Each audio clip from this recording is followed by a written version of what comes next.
Worries anyone connected to Ohio or Pennsylvania's military personnel and everywhere else our troops serve across the world.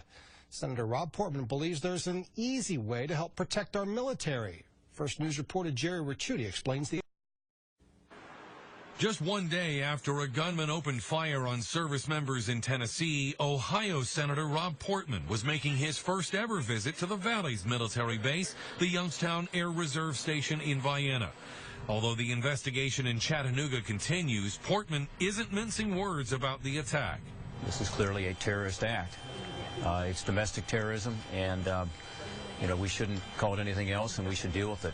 In both of the shooting locations, authorities say the suspect fired on unarmed victims.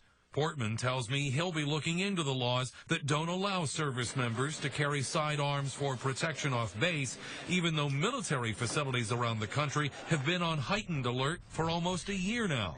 All of our military bases here in the United States are relatively soft targets. Portman says more needs to be done to identify potential threats before terrorists are able to strike, as well as increasing security measures for domestic facilities as they already are overseas.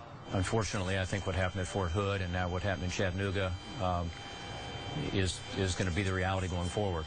In the meantime, Colonel Dignan, whose command includes airmen assigned to recruiting centers in the Cleveland area, tells me he's reminding his people they need to be alert to the threats they may face. We have to do what we can to prevent it, but it's not going to stop us from doing our business, from wearing the uniform and being out here, being the proud airmen that we are. In Vienna, Jerry Ricciuti, WKBN 27 First News.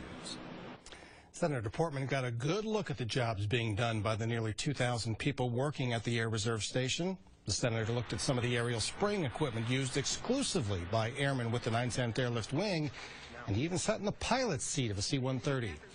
Now, Senator Portman wants more funding to build a larger firing range for the base, as well as trying to get some updated aircraft.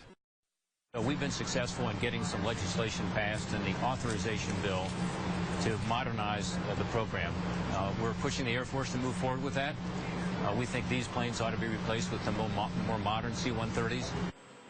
Senator Portman was equally impressed with what the mechanics do to keep the older aircraft in operation.